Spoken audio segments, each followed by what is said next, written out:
Hello दोस्तों, नमस्कार। मैं आप लोगों का हार्दिक अभिनंदन करता हूँ अपने trader by stock market YouTube channel. जो लोग फर्स्ट बार विजिट करें, सब्सक्राइब वगैरह कर लीजिए, बेल आइकन वगैरह प्रेस करिए। साथ में अपना टेलीग्राम है, तो टेलीग्राम को भी जरूर सब्सक्राइब करिए साहब, है ना। ये आप ही का चैनल है, फ्री चैनल है ना।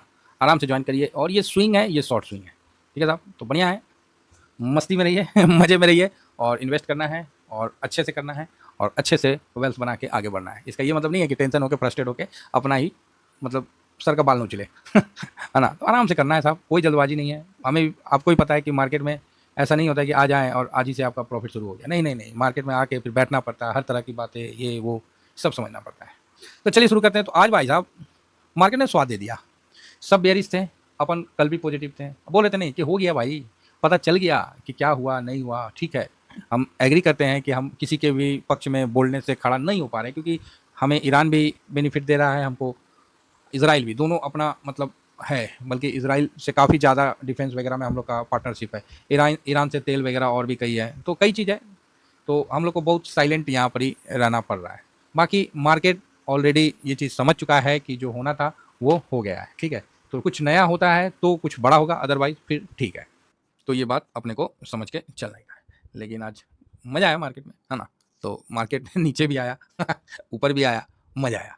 लेकिन लास्ट में ना मंदेरिया हावी हो गए। लास्ट लास्ट तक हम बोले ठीक है, लेकिन मंदेरिया हावी हो गए। मतलब उन्होंने प्रॉफिट बुक करना शुरू कर दिया। अब ऐसा नहीं है कि मंदिरिया का अभी डाटा नहीं आया, कुछ आया नहीं है अभी डाटा वगैरह, तो इसीलिए हम बोले कि चलो एक बार डिस्कस कर लेते हैं, आ जाएगा डाटा तो फिर। क्योंकि जब तक मंदिरिया हावी हो गया ना, तो ये मतलब बड़ी वो वाली बात होगी। देखो साहब, 13 जून का है ना, अभी 16 जून का कुछ नहीं आया है। और डाटा आने से पहले बात करने में ज़्यादा मजा आता है। डाटा आने के बाद तो सब क्लियर हो जाता है। तब तो आपको उसके बाद फिर क्या होने वाला है वो मतलब उस पर हम लोग का चर्चा होता है, ठीक है। तो आप देख रहे हैं कि आपके साथ है कोई हमको, हाँ कोई कोई हमको, भाई साहब कोई कट फट ये सब कुछ नहीं देने का आवश्यकता है। आप अपना प्रॉफिट बनाइए, अपना एंजॉय करिए, बस मेरे को इतना ही है ना। हाँ बहुत है तो राम राम श्याम श्याम हो जाता है, हो गया साहब, और क्या करना है। हमें आपके बस साथ बने रहिए और आगे बढ़ते रहिए साहब। ये शेयर मार्केट बहुत बड़ा, बोले नहीं, वो है, डायलॉग है ना कि ऐसा मतलब कुआं है जो पूरे देश की प्यास बुझा सकता है। तो वास्तविकता है, लेकिन आप सही तरीका से चलिएगा, क्योंकि इस कुएं में ना भाई साहब कई मगरमच्छ भी है है ना, जो साथ रहेगा दबोच लेंगे। तो हालांकि सेबी ने काफ़ी स्ट्रिक्ट किए हैं बहुत जगह, लेकिन जो क्राइम करने वाले होते हैं वो हमेशा पुलिस से एक कदम आगे रहते हैं। तभी तो क्राइम कर पाएंगे। ऐसा कोई ताला नहीं है जो चोर के लिए बना हो। आप इस चीज़ से एग्री करते हैं। अब वो ताला इतना महंगा होगा कि आम आदमी के पहुंच से बाहर होगा। तो ये सब ताला जो है, ये तो भाई हम साधारण लोगों के लिए कि भाई कोई हाथ ना मार ले। बाकी चोर के लिए कोई ताला थोड़ी होता है। उसी तरह जो फ्रॉड करने वाले हैं वो कई तरीका से भाई साहब हावी रहते हैं, इसीलिए अपने आप को थोड़ा सा सुरक्षित रख के आगे बढ़िए। इसमें बस छोटा सा ही मतलब होता है कि जब तक नहीं हुआ है ना, तब तक आप ना बाहुबली हैं, और जब हो गया ना, फिर आप कटप्पा की तरह दोनों हाथ फैला के और पूछते रहिएगा कि, चाहे जैसे नहीं मूवी में कटप्पा क्यों मारा बाहुबली को, पब्लिक की तरह। तो साहब इस चीज़ का बहुत ध्यान रखिए। फ्रॉड होने में मतलब फ्रॉड भी आपके साथ चलते रहता है, आपके दरवाजे के पीछे में खड़ा रहेगा, आपको पता नहीं रहेगा। जब तक नहीं हुआ है तब तक आप बहुत स्ट्रांग हैं, जिस दिन हो गया ना उसके बाद फिर तो इसीलिए प्लीज़ थोड़ा सा फ्रॉड से अलर्ट रहिए। फेक कॉल, कोई इन्वेस्टमेंट का टिप वगैरह ये सब भाई चक्कर में ना पड़िए। क्लियर है। किसी भी स्टॉक ऑप्शन चैन कहीं मत जाइए, आराम से रहिए। जो पैसा वहाँ बन के देगा उससे आराम से पैसा बनेगा, और ईटीएफ में बनाइए, ठीक है साहब। जो लोग इस चीज़ से नहीं जुड़े हैं ना, उनके मन में बहुत सवाल है, ठीक है। बाई कैसा होता है, सेल क्या, सिंपल है। स्टॉक की तरह बाई होता है, सेल स्टॉक की तरह होता है, पावर म्यूचुअल फंड का है। भाई साहब आज के टाइम में ज़बरदस्त है, और आने वाले टाइम में बहुत बड़ा। अब तो बड़े बड़े जो यूट्यूबर हैं वो अपना सारा स्विच कर चुके हैं, स्टॉक से निकल के सब इस पे आ गए हैं, ईटीएफ पे। तो मेरा बस यही कहना है कि आराम से ईटीएफ के साथ रहिए, मज़ा आएगा। और रही बात मार्केट को समझने के लिए, तो साहब समझने के लिए मार्केट में बैठना पड़ता है। सालों बैठिएगा तब जाके मार्केट की एक चीज़ समझ में आएगा कि आपको जब लगेगा ना कि आप सही है, तभी मार्केट आपको गलत साबित करेगा ये चीज़ आप समझ में आ जाएगा आपको जब आपको लगेगा कि नहीं मैं सही हूँ और यहाँ से मार्केट भागना चाहिए, उसी समय मार्केट गलत करेगा आपको। बस यही चीज़ समझना है, और यही चीज़ समझ गया ना तो मार्केट आपका है। कभी ये नहीं बोलने का कि मतलब, हाँ वो अलग बात है कि डाटा में बोलने में हम बोल देते हैं, नहीं बोलना चाहिए मेरे को, गाइडलाइन के खिलाफ है। एफआईएस प्रो का जिस तरह का डाटा आता है तो उस तरह से बोल देता है आदमी कि भाई अब गिराओ, समझ लेना। तो ये सब नहीं बोलना चाहिए। तो कुल मिला के आज सही रहा अपन, सही कमेंट्री रहा मार्केट में और मैं खुश हूँ कि 25,000 क्रॉस करके बंद नहीं हुआ। 25,000 क्रॉस करके बंद होता ना तो गिद्ध लोगों का नजर इस पे पड़ जाना था। और ये ठीक मैं तो बोल रहा था कि और 940 30 के पास बंद होता तो और बढ़िया। तो चलो 46 पे बंद हो गया, कोई दिक्कत नहीं है। तो आप बोलोगे सर क्यों आया तेजी, देखिए तेजी तो आना ही था, हर चीज़ अच्छा है। अब मंदी मार्केट गिरेगा कोई नया न्यूज़ पे। अब ईरान और इज़राइल चाहे बम फेंकता रहे एक दूसरे पे, अब मार्केट नहीं गिरेगा। हाँ, अब कोई परमाणु बम टाइप का हो गया तब तो भाई साहब तब तो बातें अलग है ना? बाकी अब इक्का-दुक्का स्ट्राइक, रॉकेट मार दिया, ये मार दिया, इस पे मार्केट नहीं गिरेगा। ये बात आप मान के चलिए। मार्केट बहुत ढीठ होता है, समझे? मार्केट बहुत ढीठ होता है। ईरान-इज़राइल युद्ध लाइव अपडेट, पाकिस्तान ने तेहरान को बैलिस्टिक मिसाइल की बिक्री से किया इनकार। ठीक है? तो इस तरह के है, ये सब न्यूज़ चलते रहता है, ये सब से कुछ नहीं मार्केट को फ़र्क पड़ेगा। मार्केट बहुत बड़ा दंगल है, ये सब पचा लेगा। तो जो है सब ठीक है ना? तो अभी क्या है, अब चीन के साथ जो चल रहा था, चीन का जो और यूएस के साथ जो चल रहा था, उसी पे ध्यान है। तो देखते हैं कि अब ट्रम्प साहब क्या नया पंगा करते हैं। डील के लिए तो चाइना अभी तक कुछ बोला नहीं है ना? तो पाकिस्तान जो है वो ईरान के साथ जो है अपना बॉर्डर बंद कर दिया है। ठीक है, विथ ईरान। हाँ, ठीक है, अच्छा बात है।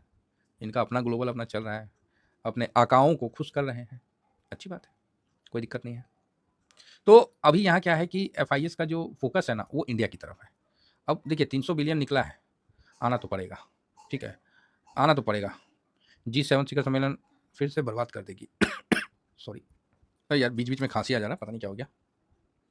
तो ट्रम्प का जो टैरिफ नीति है फिर से G7 को बर्बाद करेगी, है ना? ट्रम्प आके टैरिफ का ही गाना गा रही है, चाहे इनका अपना हो या पराया हो, सब इनसे थोड़ा सा बच रहा है कि कहीं कोई टैरिफ का धमकी उस पर मत चल जाए। ठीक है, चल रहा है जो, तो अभी कोई विशेष ऐसा तो कोई खबर निकल के नहीं आया है। बाकी आज जो तेजी में था सेक्टर, उसको एक बार हम नज़र मारते हैं। और सबसे पहले तो निफ्टी का देख लेते हैं कि निफ्टी में जो अपना तेजी था ना, HDFC बैंक। अब आप बताओ, रिलायंस भी मजबूत था, रिलायंस थोड़ा पीछे हटा, तो ये देखिए HDFC बैंक मजबूत था, इंफोसिस मजबूत था, ICICI मजबूत था और रिलायंस मजबूत था। भाई IT, रिलायंस और HDFC ये तीनों मजबूत है, तो फिर मार्केट को गिराना आसान नहीं होगा। और इनका मजबूती है, इसका मतलब है कि FIS का सेलिंग भी नहीं आया होगा बड़ा, ये भी पॉइंट वाली बात है, समझ रहे बात। बाकी टाटा मोटर्स में दबाव है, तो वो एक अलग बात है। तो यहाँ पर इनकी मजबूती कहीं ना कहीं सही रहा, ठीक है, तो ये एक अच्छी बात है। साथ में थोड़ा सा कौन सा इंडेक्स कितना मूव किया एक बार नज़र मार लेते हैं लाइफ इंडेक्स वॉच में, कि ब्रॉडर में कौन सा इंडेक्स अच्छा परफॉर्म किया और कौन सा खराब परफॉर्म किया। तो परसेंटेज में एक बार नज़र मार लेते हैं। तो यस, आज सारे जो हैं वो प्लस में थे। सबसे ज़्यादा आपको ब्रॉडर मार्केट में जो भागा है वो निफ्टी स्मॉल कैप 50, जिसको हम लोग स्मॉल कैप से कवर करते हैं ETF से, ए 1.08 भागा है, ठीक है। फिर 100, फिर निफ्टी मिड कैप, है ना, हम लोग भी निफ्टी भागा है। हम लोग निफ्टी मिड कैप को नहीं, हम लोग 150 को कवर करते हैं, क्योंकि मिड कैप बहुत वॉलेटाइल होता है। मिड कैप को कवर करना है तो आप मिड कैप खाली लिखिएगा, तो ETF का नाम है, उसे आप मिड कैप कवर कर लोगे। बाकी ठीक है, 500 भी 0.82 है, तो ये भी अच्छी बात है। और मिड कैप भी 0.75 था, तो अच्छा था, ठीक है। नेक्स्ट 50 भी ठीक था। सबसे कमज़ोर कौन सा इंडेक्स था? तो माइक्रो माइक्रो और स्मॉल। आज ब्रॉडर मार्केट में सबसे कमज़ोर कौन था? माइक्रो, जो नहीं बोलते माइक्रो और स्मॉल में। सेक्टर में देखा जाए, किस सेक्टर में आज तेज़ी बना था और सबसे अच्छा तेज़ी वाला कौन सा सेक्टर था? तो इसमें जब आप देखिएगा तो इसमें आपको निकल के आएगा, सबसे ऊपर था IT, ठीक है। निफ्टी IT जो है अच्छा था, रियलिटी बढ़िया था, ऑयल एंड गैस भी आज मजबूत था, मेटल भी ठीक ठाक था, है ना। और सबसे कमज़ोर सेक्टर में जो था वो कौन सा था? तो ऑटो, ठीक है, ऑटो PSU। तो यहाँ आप देख रहे हैं कि मजबूती किस साइड की तरफ खींच रहा है, IT रियलिटी, ठीक है। ब्रॉडर मार्केट में आपने देखा कि जो मजबूती है वो किस साइड में खींचा और यहाँ भी किस साइड में खींचा, तो ये आपको एक अंदाज बना के देता है। ब्रॉडर मार्केट में आपको निफ्टी भी अच्छा था, है ना। एक सेकेंड, टॉप में निफ्टी स्मॉल कैप 50 था, ठीक है। उसके बाद स्मॉल कैप 100, फिर मिड कैप इस तरह से आया नीचे। तो यहाँ DIS की भी बाइंग आपको देखने को मिलेगा, क्योंकि लोग पूछते हैं ना कि सर आप ड्यूरिंग मार्केट में कैसे बताते हैं। तो आप जब देखिएगा ना किस, क्योंकि foreign institute investor micro, small cap, mid cap में उतना ज़्यादा नहीं करते हैं, उनका ज़्यादा लार्ज कैप में होता है। अब यहाँ पर आ गया, टूरिज्म ज़्यादा भागा है थीमेटिक में, डिजिटल भी ठीक ठीक भागा है ना। डिजिटल को हम लोग TDIN से कवर करते हैं, इंफ्रा भी अच्छा भागा है, तो सही है। और बाकी सरकारी जो है वो नीचे रहा है। तो सबसे कम जो है वो यही है, लॉजिस्टिक वाला जो है वही है। तो सबसे ऊपर में कौन है? तो टूरिज्म है और डिजिटल है। नेक्स्ट स्ट्रेटजी इंडेक्स लास्ट है, सॉरी, स्ट्रेटजी इंडेक्स को देख लेते हैं एक बार और यहाँ से अपना समझ लेते हैं कि क्या क्या भागा है, नहीं भागा है। तो जब स्ट्रेटजी इंडेक्स देखते हैं तो मोमेंटम में अच्छा दिखा है, 500 मोमेंटम 150 में 1% का तेज़ी दिखाया है, बाकी नॉर्मल रहा है, ठीक है सर। बाकी ऐसा कुछ नहीं रहा है कि जो निफ्टी को बीट कर पाए। अल्फा लो वॉलेटाइल भी देखिए 0.79 है, तो ऐसा कुछ नहीं है जो उसको बीट कर पाए। तो कुल मिला के आज जो आपको तेज़ी दिखा वो आईटी में और रियलिटी सेक्टर में और स्मॉल कैप में तेज़ी। तो यहाँ कहीं ना कहीं अच्छा, मतलब ये घरेलू ताकत का भी एक तरह से प्रदर्शन दिखाया। साथ में एफआईएस ने बिकवाली बड़ा नहीं किया, अगर बड़ा करता तो लार्ज कैप में दबाव होता। तो इस प्रकार हम मार्केट को समझते हैं और ठीक है मार्केट। गोल्ड भी देखिए ऊपर से हल्का दबाव आना शुरू हो गया, देखिए है ना दबाव में। तो इसीलिए हम लोग आपको पहले से ही बता रहे थे। हालांकि बीच में सिल्वर में अच्छी दिख रही थी स्थिति, लेकिन कॉन्फिडेंस उतना नहीं था, नॉर्मल था। तो फिर भी अभी 36-40 के पास सिल्वर है, तो ठीक है। डॉलर इंडेक्स भी 97.27 हो गया। डॉलर इंडेक्स बहुत जल्दी नीचे आ रहा है, तो ठीक है, हमारे लिए तो अच्छा ही है ना। तो कुल मिला के फिलहाल अभी हमारा मार्केट अंदर से स्ट्रांग है। अब कोई बड़ा सेलिंग कोई न्यूज आ जाता है तब तो अलग बात है। अब ईरान इजराइल में कुछ बड़ा हो तो ही हो पाएगा, अदरवाइज मुश्किल है। तो मार्केट यहाँ से भागेगा नहीं तो गिरेगा भी नहीं, मतलब स्थिर रहेगा और थोड़ा थोड़ा करके ऊपर जाएगा। आप देख सकते हैं कि ड्यूरिंग 4 मंथ में हम लोगों ने कई चीज़ देख लिया। भारत पाकिस्तान का भी युद्ध देख लिया, टैरिफ का भी मार देख लिया, यूक्रेन रसिया का भी देख लिया, अचानक से हमास का भी देख लिया, अब यहाँ ईरान इजराइल भी देख लिया। तो कंटिन्यू हम देख ही रहे हैं। तो इसीलिए हम लोग शांत हैं और आराम से इन्वेस्ट करके बैठे हुए हैं। हमारा कोई भी इन्वेस्टमेंट कोई स्टॉक में नहीं होता है, सिर्फ ईटीएफ में होता है। तो ठीक है, मार्केट कल भी आपको अच्छा दिखाने का कोशिश करेगा, बाकी डाटा आएगा तो हम बात करेंगे। तो आज मार्केट इसलिए नहीं गिरा क्योंकि सेलिंग लास्ट में हुआ है, लेकिन मतलब उस तरह का दबाव नहीं बना पाया आज। मंदिरिया लास्ट में आए हैं, लेकिन स्टार्टिंग से दबाव थोड़ा स्टार्टिंग में बनाए, लेकिन उसके बाद फिर उनके हाथ से निकल गया। क्यों? मंदिरियों को मूड ही नहीं था मंदी खेलने का।